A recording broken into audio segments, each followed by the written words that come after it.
Queria te convidar a abrir a sua Bíblia no livro de Efésios, Efésios 5.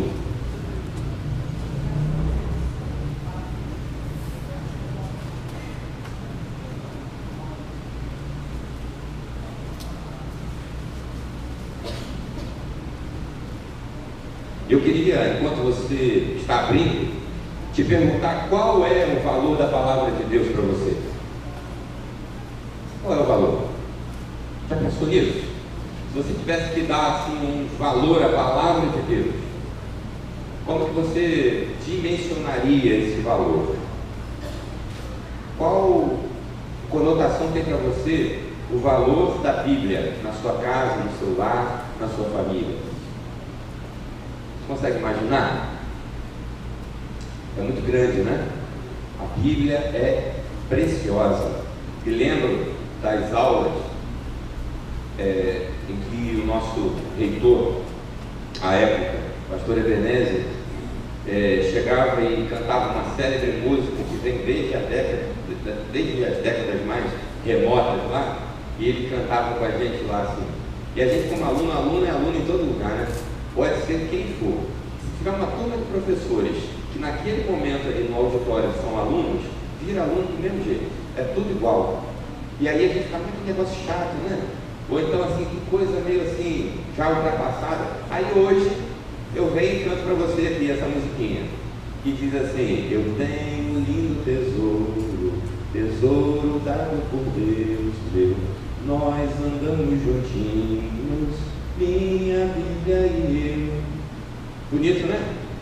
Eu vou ensinar você agora, regendo aqui, em dó maior, para você guardar essa música e andar bem juntinho. Aliás, quem está aqui com a Bíblia de papel? Levanta, por favor.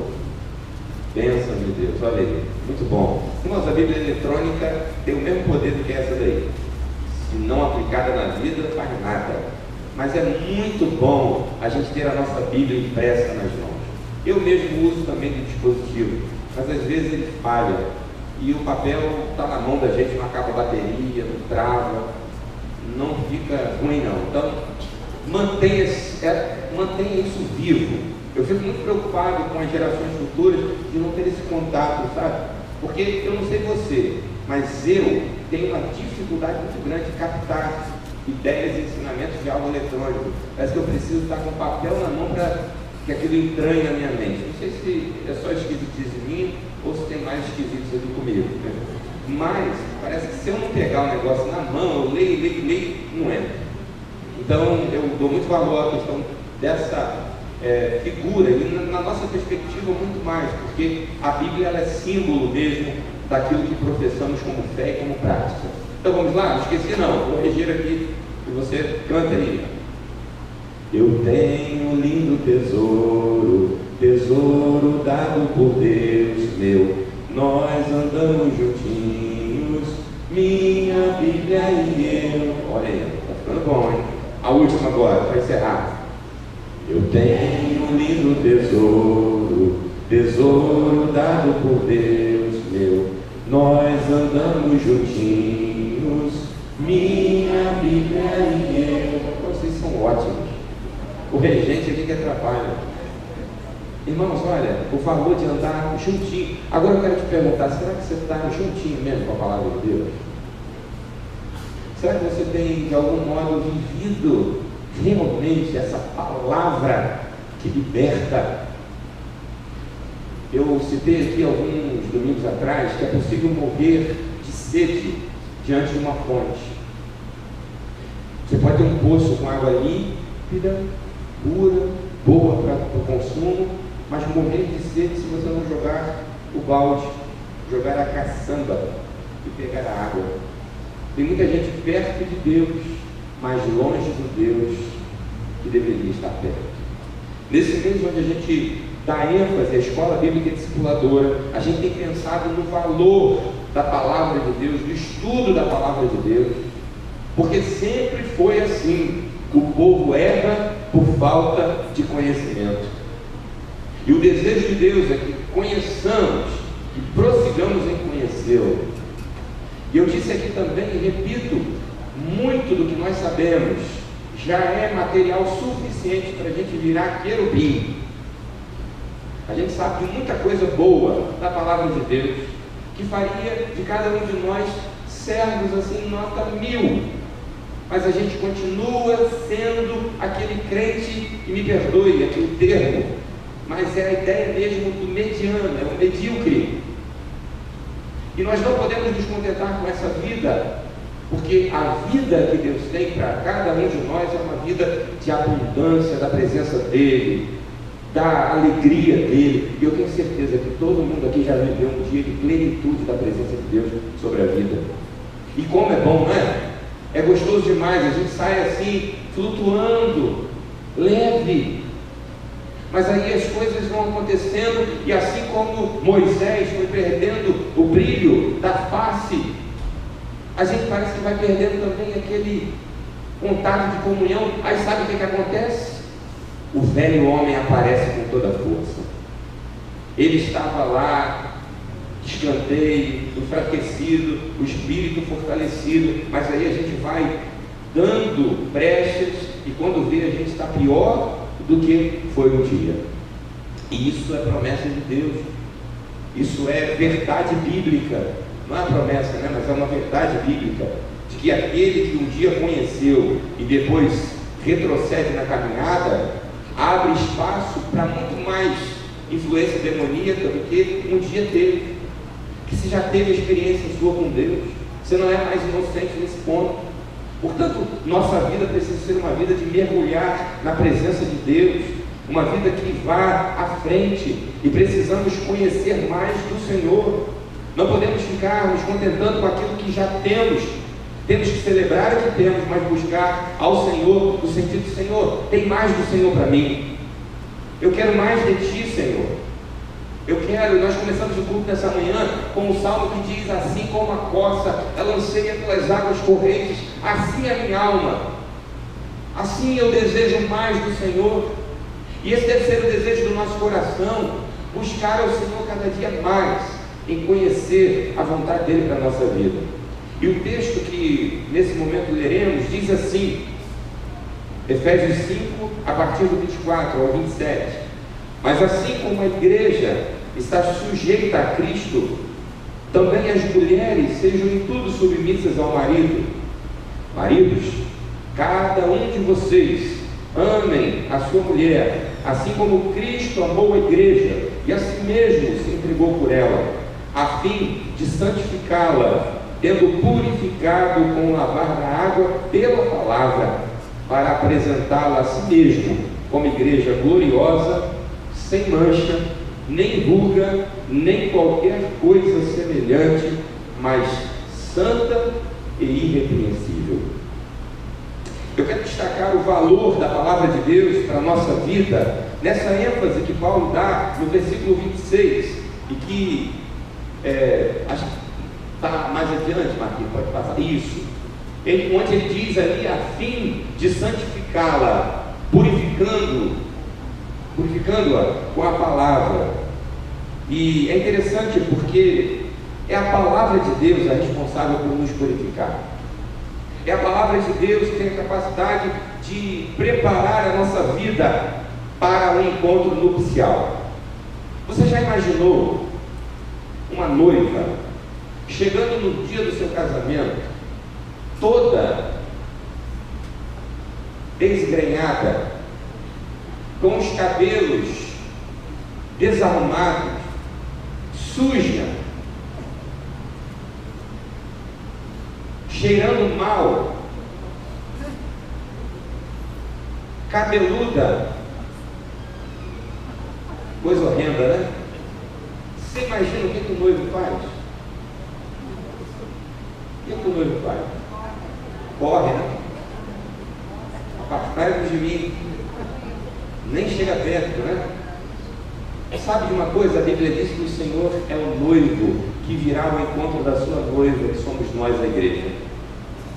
E nós não podemos nos apresentar desarrumados, desfigurados, porque Ele diz que vem para buscar uma noiva sem ruga, sem mancha, sem mácula, mas santa e irrepreensível. Então, o primeiro ponto que eu quero destacar é esse: A característica que ele deseja ter, encontrando essa igreja no dia final, é uma igreja sem mancha. E será que manchas seriam essas? Será que manchas Jesus está aqui falando através do seu apóstolo? O que pode produzir manchas na nossa vida? É interessante porque mancha na Bíblia tem sempre um sinônimo, uma conotação de algo ruim, de algo que vai mal. Quando a Bíblia traz alguma menção à mancha, ela está sempre associada a uma coisa que não é muito legal, não deveria acontecer. Em muitos momentos as manchas representam e sinalizam lepra, por exemplo.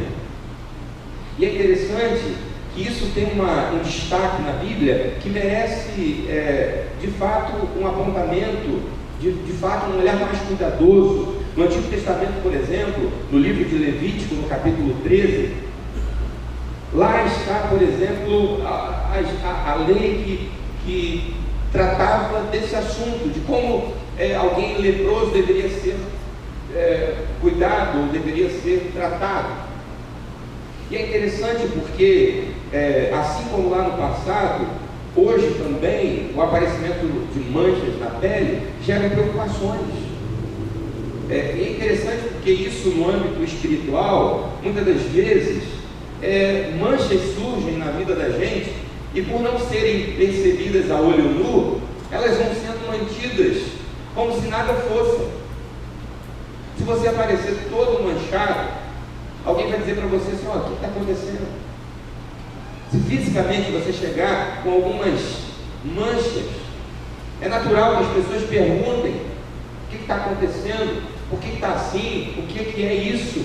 Só que no âmbito espiritual, muitas das vezes essas coisas vão sendo levadas adiante como se não fossem, como se não existissem, como se não estivessem presentes na nossa vida, até que elas se mostram já numa fase quase sem remédio. Eu não digo sem remédio, porque o remédio que é Jesus está presente em todo o tempo, até depois da morte, no sentido de que mesmo depois de morto, espiritualmente ele pode nos fazer viver, fisicamente também, mas aqui o princípio é espiritual. E ele diz ainda que esteja morto, viverá. Então, nesse aspecto é interessante, porque o Senhor virá buscar uma noiva, da qual ele espera ser sem mancha. E é interessante, como eu disse aqui em Levítico, está aí na tela, que algumas manchas parecem ser muito mais sérias que outras, e elas dão uma conotação de preocupação ainda maior.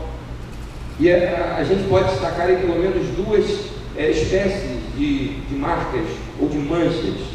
Levítico 13:3 diz que elas são mais profundas. Há algumas manchas que são mais profundas do que a pele, é uma característica de algumas manchas. Em Levítico 13:7 diz que existem manchas que se estendem de forma assim acentuada, grandemente. E é interessante isso, porque essas manchas, como disse, têm uma conotação de algo ruim. Elas poderiam ser trazidas para a nossa realidade como pecados, como situações das quais desagradam a Deus, e portanto devemos tratar, devemos tirar de nós essas manchas profundas, manchas que se expandem, que se alastram, que vão longe. E é interessante porque o pecado é assim mesmo. O pecado começa a permear a vida da gente de maneira sutil, mas se não tratado, ele vai permeando mais fundo e vai se estendendo. Um apóstata, alguém que abandona a fé em Deus, não começa de um dia para o outro. Há de se ter exceções, mas de modo geral, a pessoa começa com uma coisa aqui, outra lá, e daqui a pouco aquela pessoa está tão longe que ela deixa até de acreditar no que acreditava, que ela deixa de seguir aquilo que um dia para ela foi preceito único e exclusivo de crença, de convicção. E é interessante porque nesse aspecto o pecado não é apenas mais profundo que a pele, como diz nesse verso de número 3 de Levítico 13, Mas o pecado, na verdade, ele é tão profundo que penetra o coração do ser humano.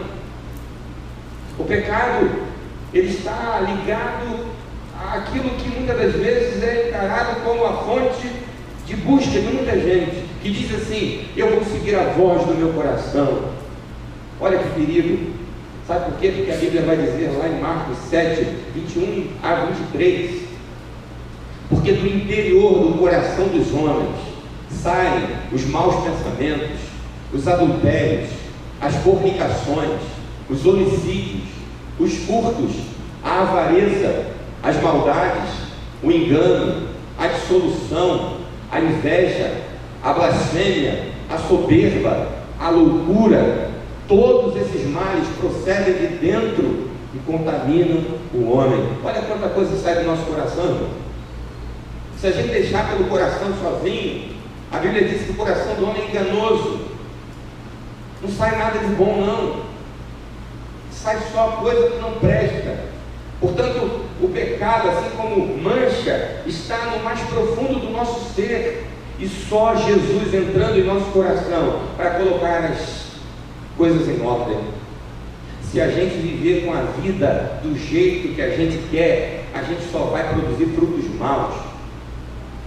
Não é pelo fato de estarmos próximos a Deus que tudo está resolvido, não. Precisamos entregar a nossa vida ao Senhor e fazemos essa entrega cada dia, cada hora, cada minuto, que mergulhamos em Sua palavra, que aprendemos mais do Senhor, porque quanto mais conhecemos de Deus, mais queremos agradá-lo, mais fidelidade é plantada no nosso coração, mais senso de dependência temos na nossa mente.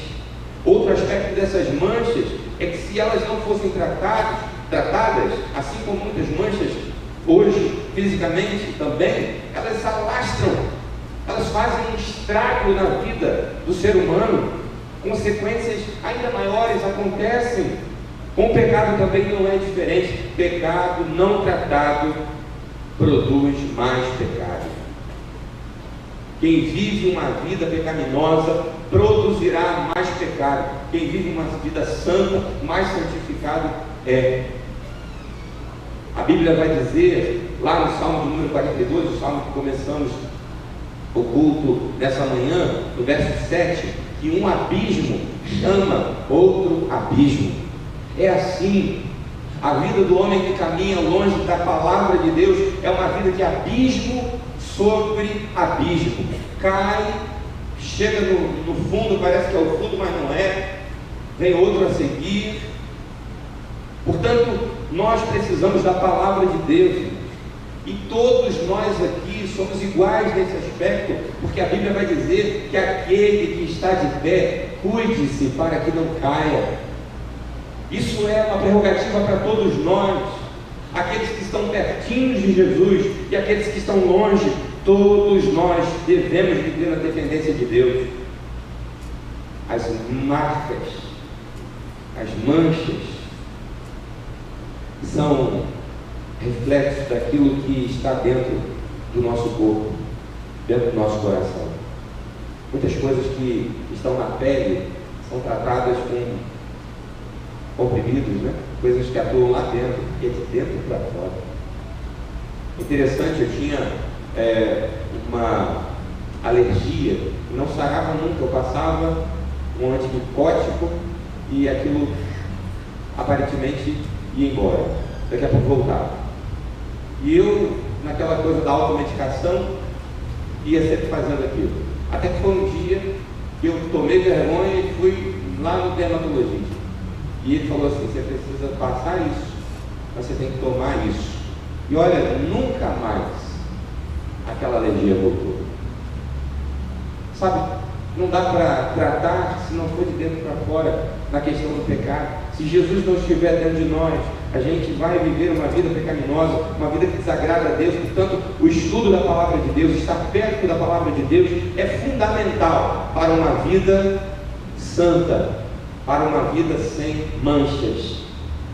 Portanto, não deixe que as manchas tomem conta da sua vida, mas permita que a palavra de Deus, essa palavra que abençoa a nossa vida, essa palavra da qual o Senhor usa a vida de Paulo para alertar aos Efésios e dizer: olha, deixem que a água, que a palavra de Deus limpe por completo as manchas da vida de cada um de vocês, porque um dia o Senhor voltará e Ele buscará a sua noiva, mas a sua noiva tem características que são desafios para nós.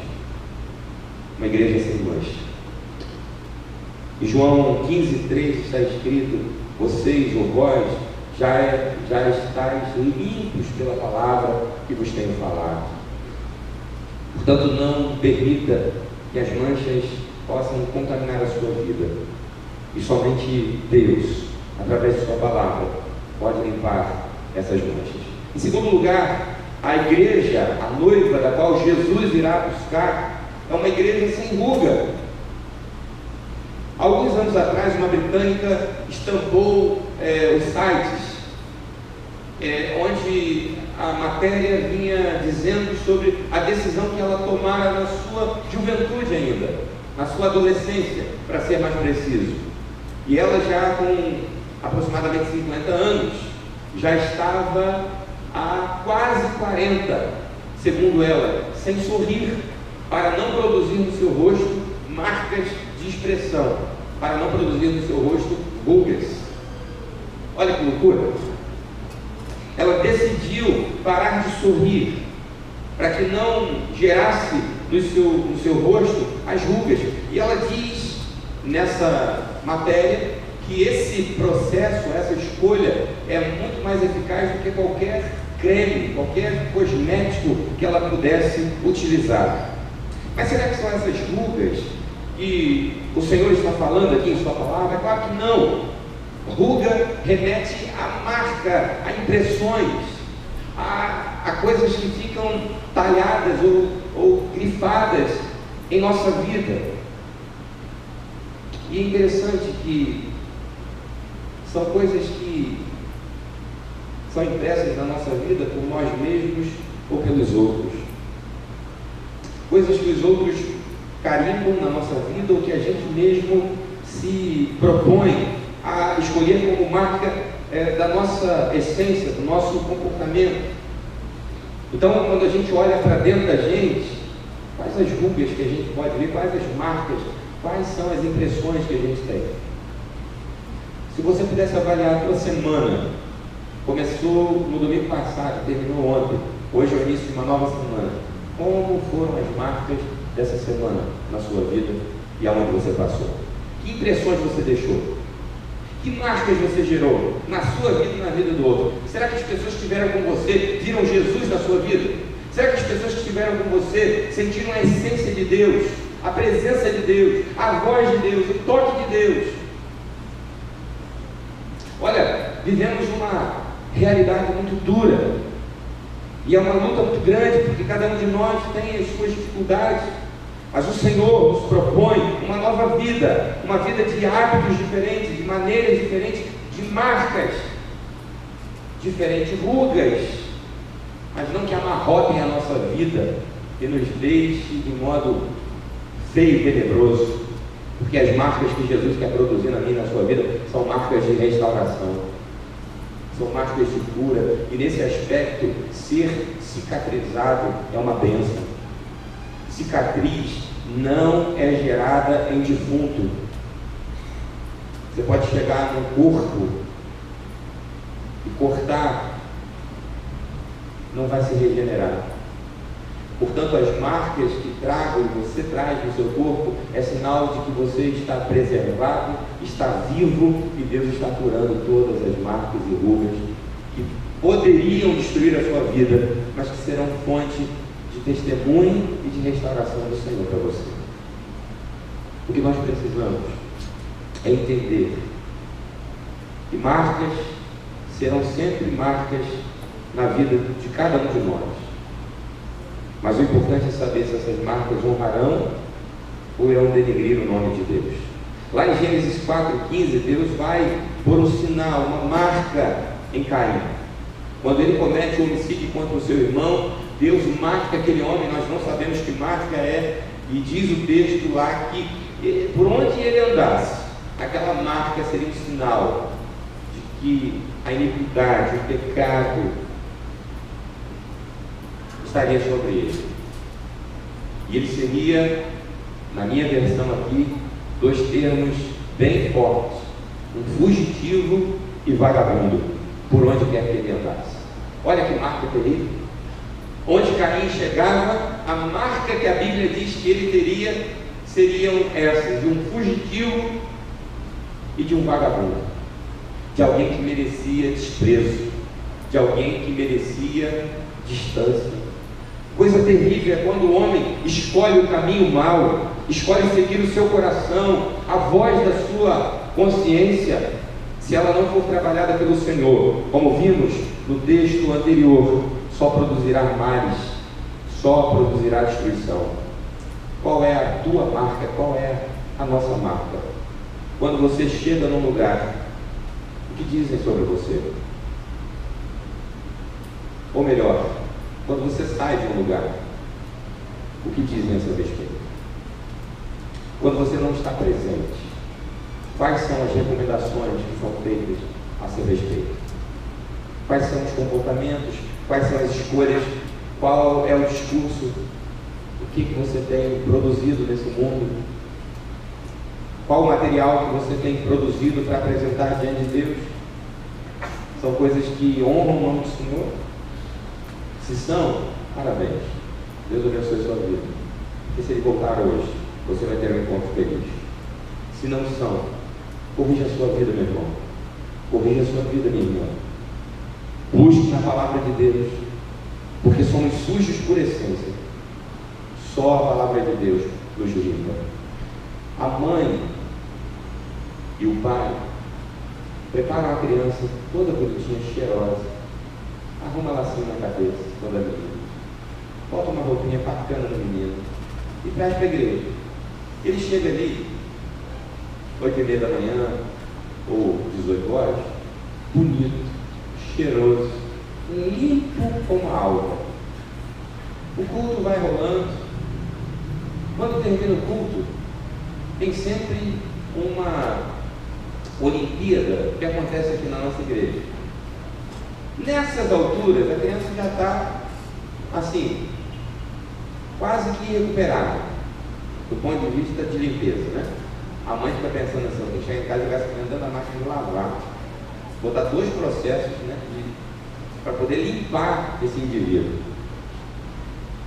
E aí, quando a criança sai daqui, se bater uma foto do antes e depois, é um desafio, né?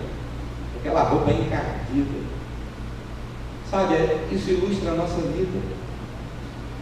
Porque a gente, adulto, não vem aqui para o culto, não pula daqui, não pula de lá, não entra debaixo desse banco, mas a gente faz isso espiritualmente a semana inteira. Porque a nossa essência é correr para a sujeira.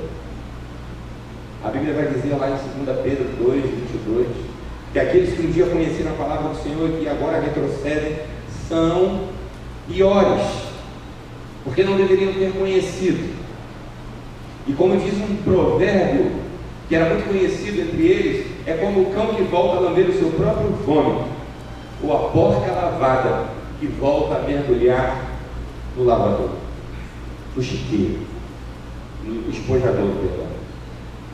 Então, quando a nossa vida não está próxima a Jesus, a gente se suja mesmo, a gente deixa marcas ruins. Só que Jesus quer limpar a nossa vida, Jesus quer limpar o nosso ser. E lá em Timóteo 2:19 vai falar de uma outra marca, mas bem diferente daquela marca deixada em Caim. Nesse texto, 2 Timóteo 2:19 diz: todavia o fundamento de Deus fica firme, tendo este selo: o Senhor conhece os que são seus. Fomos selados pela presença do Senhor na nossa vida, e agora somos diferentes. Agora olham e dizem assim sobre nós: esses são aqueles limpos, aqueles salpicados pelo sangue do Cordeiro, aqueles cujas vestes foram tiradas e foram dadas novas vestes, as vestes que agora somos apresentados nesse mundo, passaram por uma desinfecção que só o sangue de Jesus é capaz de fazer. mas mesmo assim, o nosso desejo é correr para a lama, o nosso desejo é correr para a sujeira, e quanto mais perto do Senhor estivermos, mais de Deus teremos na nossa vida, e menos marcas negativas, sujeiras, teremos para apresentar a esse mundo, menos rugas teremos para envergonhar o nosso noivo. As marcas da face daquela britânica podiam ser evitadas pelo fato de não sorrir. Para nós, isso não é nenhum exemplo a ser seguido, porque essas rugas, somente a presença e a palavra de Deus pode penetrar na nossa alma para nos fazer corrigir aquilo que precisa ser corrigido. E é isso que o próprio Paulo vai ensinar a Timóteo logo à frente, quando ele diz na segunda carta, no capítulo 3, versículos 16 e 17: toda a Escritura é divinamente inspirada e proveitosa para ensinar, para redarguir, para corrigir, para instruir em justiça, para que o homem de Deus seja perfeito e perfeitamente instruído para toda boa obra. Portanto, se eu e você temos errado, temos pecado, não só no nosso erro, mas pelo fato também não conhecemos a palavra de Deus, porque é ela, segundo o próprio Deus, através de Paulo, que vai ser apta para corrigir, para renovar o nosso entendimento e para nos fazer caminhar no centro da vontade de Deus. Por isso, nós estamos dando ênfase esse mês, que seja um ano onde eu e você mergulhemos na palavra de Deus. Quantas vezes, meu irmão, minha irmã, você já leu a Bíblia? Quantas? Dá para contar com uma mão? Duas? Ontem nós tivemos uma reunião muito abençoada da Ordem dos Pastores aqui de São Gonçalo. E convidado pela nossa ordem, o pastor Eduardo Sarmiento, conhecido aqui da nossa igreja, contou sua vida ministerial, suas experiências. E ele estava dizendo: eu estou lendo a Bíblia agora pela 47ª vez. E ele falou lá o sistema de leitura e tal, e as bênçãos, e as lutas, mas o quão importante é conhecer a palavra de Deus. Quanto tempo você tem dedicado à leitura da palavra de Deus, ao estudo da palavra de Deus? Será que domingo chega e você tem que ficar lá caçando a Bíblia? Ou ela está perto de você? Quem sabe você tem precisado pegar da estante e abanar a poeira, porque de um domingo ao outro você não tem tido tempo. E eu sei, nosso tempo está sendo escasso, e se a gente deixar pelo tempo, a gente não pega a Bíblia nunca, nem na igreja. Porque às vezes a gente está tão atarefado que até na igreja é difícil a gente abrir a Bíblia. De vez em quando a gente está abrindo a Bíblia, chega alguém e fala assim: ah, pois bom, vamos fazer isso aqui, você fez aquilo lá? E aí até na igreja está sendo um desafio agora abrir a Bíblia. Porque o inimigo sabe o poder que essa palavra tem em nossas vidas. E ele vai nos tentar manter longe dela, porque ela é a chave para as vitórias que nós corremos tanto atrás. Mas que se não priorizarmos a leitura, o estudo e a aplicação dela na nossa vida, nossa corrida será frustrada. E como disse Salomão, lá no finalzinho da sua vida, no livro de Eclesiastes, a gente vai chegar ao final da vida e vai dizer assim: eu corri o tempo todo atrás de vento. Portanto, meu irmão, minha irmã, não corra atrás de vento, mergulhe na palavra do Senhor, e como cantamos aqui antes dessa mensagem, voe nas asas do Espírito, seja levado pelo Senhor, seja conduzido pela mão de Deus. Não espere chegar a uma condição crítica para buscar em Deus. Às vezes a gente lida com pessoas e recebe pessoas, às vezes, que chegam no gabinete pastoral, por exemplo, e dizem: pastor, eu já tentei de tudo, mas não deu, agora eu estou aqui. O caminho é inverso. Antes de tentar tudo, tenta em Deus, porque Ele conduz a nossa vida em segurança. Busque na palavra de Deus. Quando você for falar, quando você for postar alguma coisa, quando você for responder alguma coisa, quando você for lutar por alguma causa, procure base na palavra de Deus. Tem na palavra de Deus? Tem, beleza, ótimo, segue. Não tem?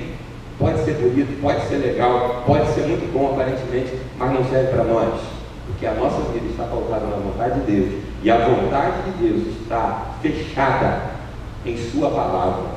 E se a vontade de Deus for posta na boca do homem, por maior e melhor que ele aparentemente possa ser, e tiver divergência com a palavra de Deus, eu e você precisamos desconsiderar o, entre aspas, profeta, e seguirmos com a palavra de Deus.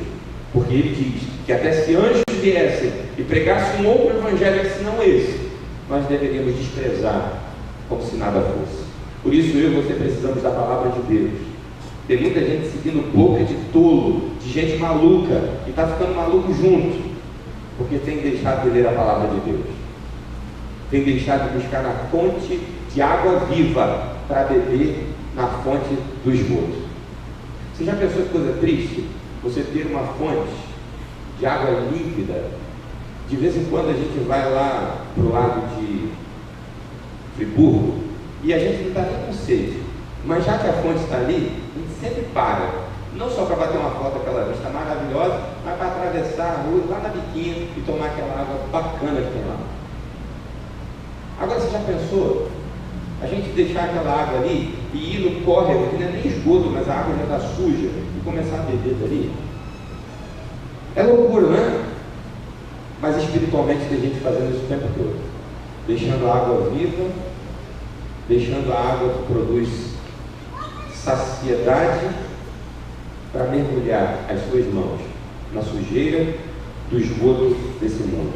E para a gente terminar, quando o Senhor vier buscar a sua igreja, a característica citada por Paulo aos Efésios é que o Senhor deseja ter um encontro com uma igreja santa, ou seja, uma igreja sem mancha, uma igreja sem ruga, uma igreja santa. E para que haja santidade, há uma necessidade de um primeiro movimento. Ninguém fica santo sem antes passar pelo arrependimento. A Bíblia vai dizer lá em Atos 3,19: arrependei-vos, pois, e convertei-vos, para que sejam apagados os vossos pecados, e venham assim os tempos do refrigério pela presença do Senhor. Não há como ter uma vida de santidade sem passar pelo arrependimento, pela conversão, mudança de direção, escolher viver uma vida que de fato honre o nome de Deus e produza santidade nas nossas vidas. Daí vem a mudança de pensar, de agir, de falar. Portanto, aquela história de gente que se diz muito perto de Deus, mas está cometendo coisas que desagradam o nome de Deus, está sendo enganada ou enganando aos outros. Não há como ter um convívio com a santidade de Deus e não reproduzir santidade na nossa vida. A Bíblia mesmo vai dizer que pelos frutos nós conheceremos a árvore. Se a minha vida tem produzido frutos da carne, eu estou vivendo na carne. A gente lida com pessoas que, não, olha, mas eu estou assim no azeite do Senhor. Estou vivendo, olha, eu estou buscando a Deus, eu estou na minha casa, é uma bênção. Mas a vida está toda errada. Está propagando coisas que não condizem com a vontade de Deus, que a gente não lê aqui, sabe? Você procura de um lado, de outro. Tem coisas que eu tenho vivido crises. Oh meu Deus, será que eu estou errado? Será que sou eu que estou assim? Me livra, Senhor, se eu estiver assim muito pendendo do lado do farisaísmo, se eu estiver assim muito parecido com os zelotes, me tira desse ramo aí, Senhor. Porque a gente começa a lidar com pessoas que já estão vendo a vida, você sabe, com um olhar muito para frente. A gente não pode relativizar a santidade de Deus. Deus continua sendo santo. Isso é atributo imutável de Deus. E é pela palavra que somos santificados.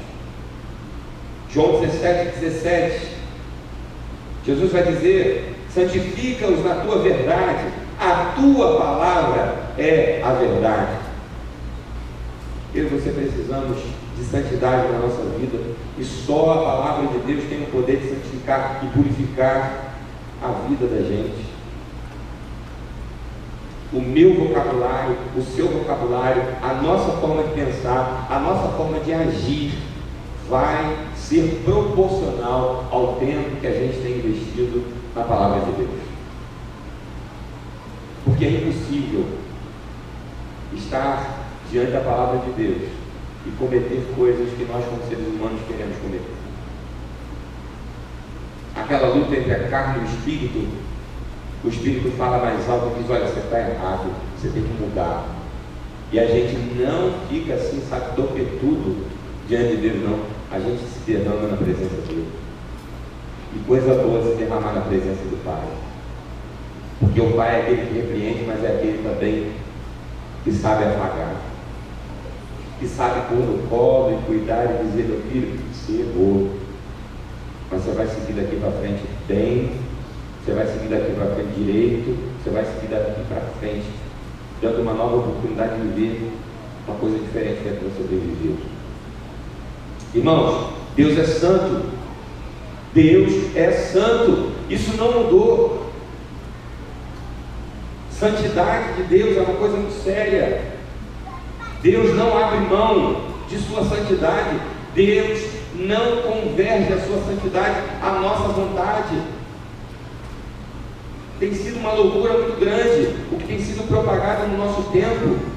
Pessoas que têm vivido no pecado e que dizem: Senhor, o Senhor me ama, o Senhor olha para mim com um olhar de pai, e portanto o Senhor entende, o Senhor me aceita do jeito que eu sou.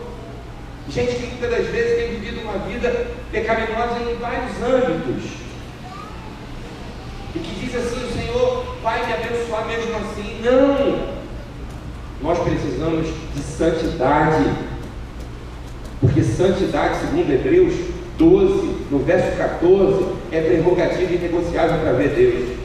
Seguir a paz com todos e a santificação, sem a qual ninguém verá o Senhor. Olha que seriedade desse versículo. Sem santidade não há como ver o Senhor. Agora você imagina uma coisa: Deus está mentindo? Não. E se isso é verdade, eu tenho dois caminhos para seguir.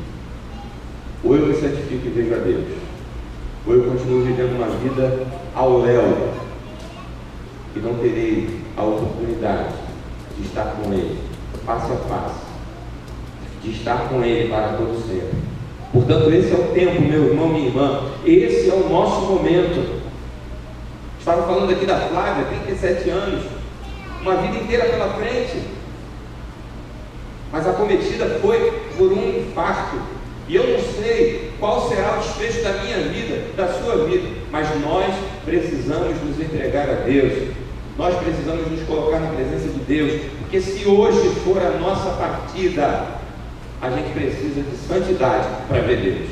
Não dá para esperar amanhã, como aquela dieta: amanhã eu começo, segunda-feira eu começo a ser santo, amanhã já estou até programando, vou levantar às 5h30 da manhã para, de joelho, começar meu dia de oração. Não, meu irmão, é agora. Você chegou aqui sujo, chegou aqui marcado pelo mundo, chegou aqui errado com Deus, saia daqui regenerado, cumprindo no seu coração um voto de fidelidade ao Senhor, porque Ele foi fiel por você, Ele foi fiel por mim, Ele foi o madeiro, Ele assumiu o lugar que era nosso, Ele chorou a ponto de seu suor se transformar em gotas de sangue, mas Ele não retrocedeu. Não podemos retroceder. Precisamos ser santos e de santidade a Deus. Senhor, me faça santo, Senhor. Eu preciso ver o Senhor. E muitas das vezes nós estamos sendo impedidos de ver Deus na vida da gente, porque a nossa vida está suja e marcada pelo pecado. Deus falando a Moisés para dizer para o povo, e com esse verso eu quero terminar essa palavra, Ele diz assim: fala a toda a congregação dos filhos de Israel e dize-lhes: santos sereis, porque eu, o Senhor vosso Deus, sou santo. Sejam santos. Às vezes a gente ouve assim: a fulana é um santo. Quando a gente ouve isso, geralmente é porque a pessoa é terrível. Isso precisa ser diferente na nossa vida. A gente precisa ser santo. E a gente não tem nenhum problema com santo. Às vezes na igreja evangélica, santo é uma coisa que fica assim um pouco, uma conotação meio estranha, né? O apóstolo São Pedro, São Paulo, não tem nada de problema nisso não. Ser santo é o que Deus quer mesmo. Então a gente poderia, numa figura aqui assim de benefício da nossa vida, bom seria se a gente pudesse se olhar um para o outro e dizer assim: poxa, São Dudu,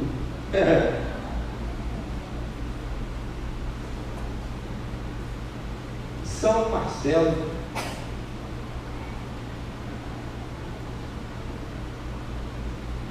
sabe por quê? Porque ser santo é o que Deus quer. Nosso problema aqui é outra coisa, é com adorar alguém que não seja o Senhor. Mas no aspecto de santidade, eu preciso ser santo, você precisa ser santo. E como diz o hino de número 9 do cantor cristão: Santo, Santo, Santo, Deus onipotente, cedo de manhã cantaremos teu louvor. Vou me animar não, que é grande assim, né? Mas é inevitável.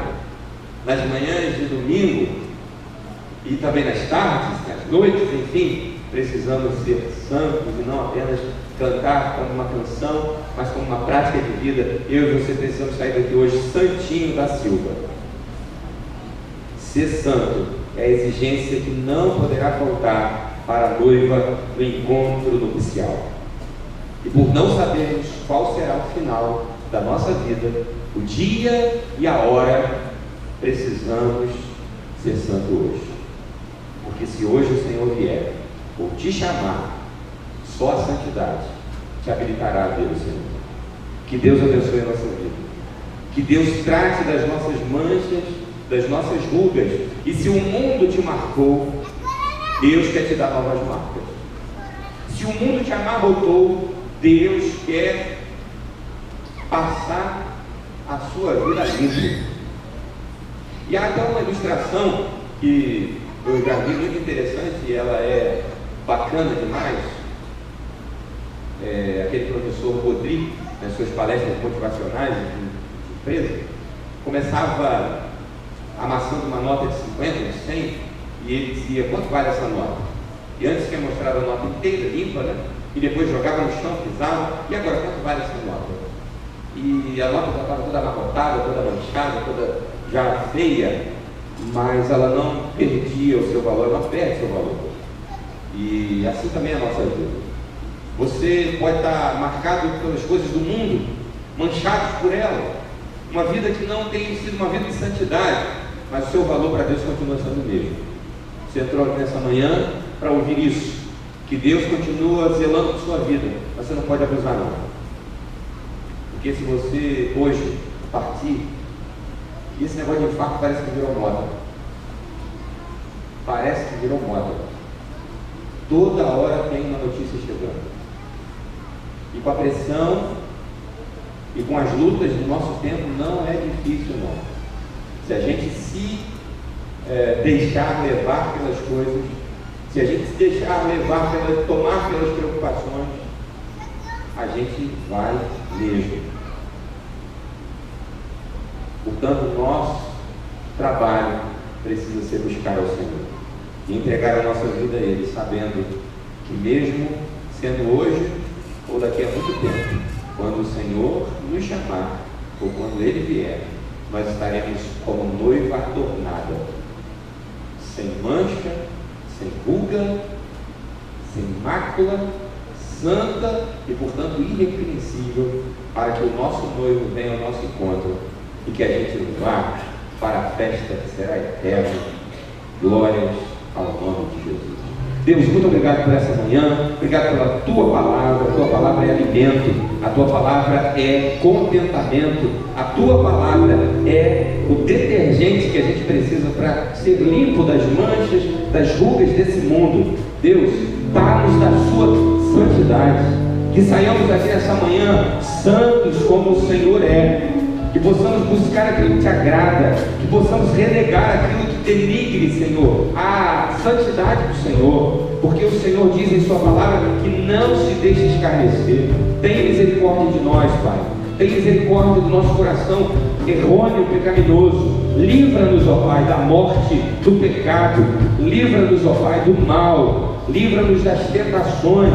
Deus, põe em nossa vida as tuas mãos poderosas e guarda-nos, ó Pai. Muito obrigado, Senhor, nessa manhã, pelos irmãos e irmãs que ali estão e que por toda a semana estiveram envolvidos em preparar o melhor. Muito obrigado, Senhor. Obrigado por esse alimento. Obrigado também por aqueles que vão para casa, vão estar em casa. Obrigado pela provisão, Senhor, nas nossas vidas. Guarda, Senhor, a cada um de nós. Obrigado, Senhor, porque o Senhor é fiel, independentemente de nós. Muito obrigado, Senhor, pelo teu amor por cada um. Muito obrigado, Senhor, pela tua fidelidade, pelo teu cuidado.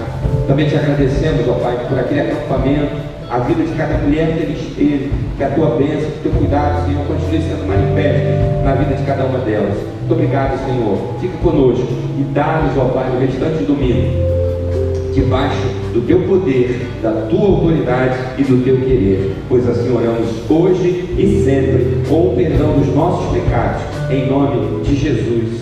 Amém.